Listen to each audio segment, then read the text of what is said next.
إنجيل شيء إنجيل يعني مجدات شوار إنجيل هيك معترفة استللاي مسيحية كان إنجيلي شي برهي بيلن إنجيلي برنابا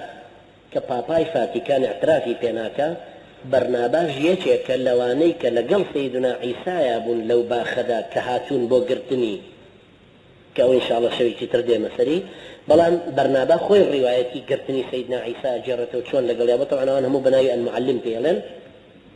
بلان استا كنيسة فاتيكان اعتراف بوناكا هروها لنواني أو اختلافاتاني كخوشيان هيانا زياتر ل 150 كتاب لنواني أنا اختلافات هيك اعترافي بيناكن شنك حواري كاني سيدنا عيسى أصحاب كاني كاللقل يابون